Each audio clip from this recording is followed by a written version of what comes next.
باتیں کام کی عرض کروں گا کہ آپ کا آنا، میرا آنا، ہم سب کا آنا کچھ نہ کچھ اس مقصد کے لیے ہو کہ یہاں سے کچھ نہ کچھ لے کر جائے۔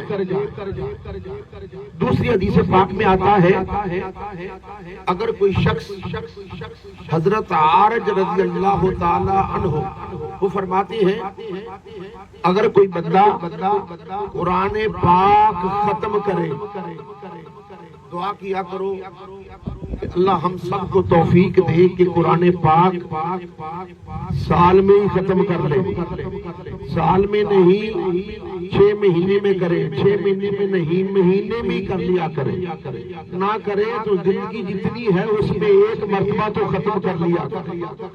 اس کا فائدہ کیا ہے؟ صحابی رسول کہتے ہیں جب بندہ قرآن پاک ختم کرتا ہے اس کے بعد جو دعا مانگتا ہے،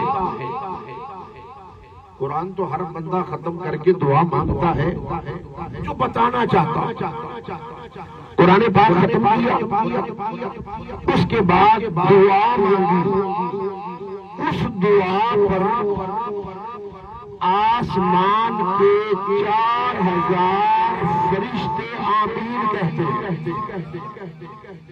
تو کہہ یا نہ کہہ کوئی غرض نہیں، اللہ کا قرآن پاک ختم ہوا، 4000 فرشتے آمین کہتے ہیں۔ کب تک؟ وہ 4000 فرشتے آمین بھی کہتے ہیں، تیرے لیے مغفرت کی دعا بھی کرتے ہیں۔ اب تیری دعا قبول ہو یا نہ ہو، فرشتوں کی دعا کو اللہ رد نہیں کرتا۔ اب تو نے صبح قرآن پاک ختم کیا، ختم کر کے دعا مانگی، 4000 فرشتہ آ گیا، وہ تیرے لیے کیا کہہ رہا ہے؟ آمین۔ 4000 فرشتہ تیرے لیے دعا بھی کرتا ہے، تیرے قرآن پاک ختم کرنے کے بعد آمین بھی کہتا ہے۔